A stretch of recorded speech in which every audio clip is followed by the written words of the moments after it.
Para sa mga nagre-request ng tutorial ng ganitong power bank, heto na. Ang power bank nito ay mayroong 96 Wh ng nominal energy capacity. Sulit ka na dito lalo na kung nasa probinsya ka. Ang lahat ng mga parts na gagamitin dito, available online. Kaya kung gusto mong gayahin ay pwedeng-pwede. 30Ah 3.2 volts LiFePO4 battery ang gamit ko dito. 1S BMS at terminal connector, hindi mawawala.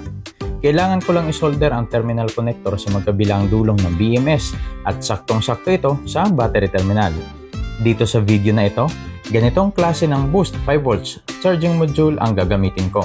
Lithium charger board with dual USB 5V, 2.4A ito at nandahil ito ay para sa 18650 lithium-ion battery, ngayon natin masusubukan kung uubra nga ba ito sa 3.2V na LiFePO4 battery.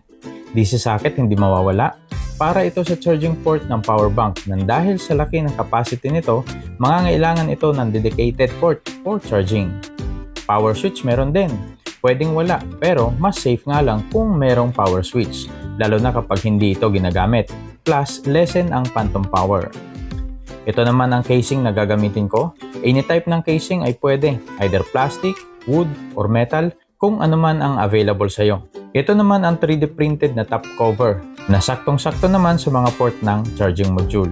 Ang unang step, ikonekta ang BMS sa battery. Maging mindful lang sa polarity nito dahil posibleng masira ito kapag mabaliktad. After ma-install, pwede mo i-test ang voltage ng battery at ganun din ang voltage sa output ng BMS. Sabay salpak sa casing, eto na, power bank na naman. Ang next ay i-install na din ang DC socket. Lagyan ng mga wiring ang switch bago ito i-fix sa casing.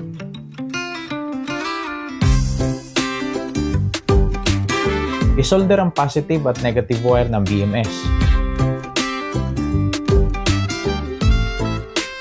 Ganon din ang wiring papuntang switch. Sundan mo lang itong diagram na ito upang hindi ka magkamali.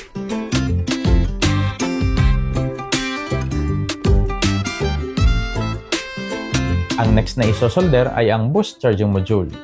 Sabay fix sa top cover at ito na. Tapos ang kwento.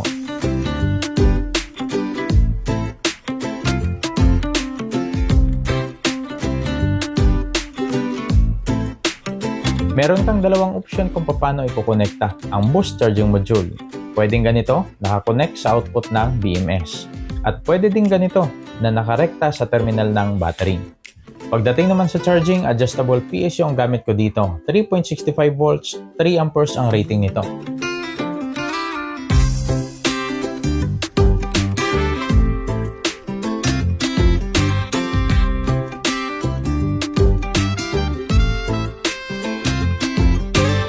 Kung ang video na ito ay kapaki-pakinabang, follow for more.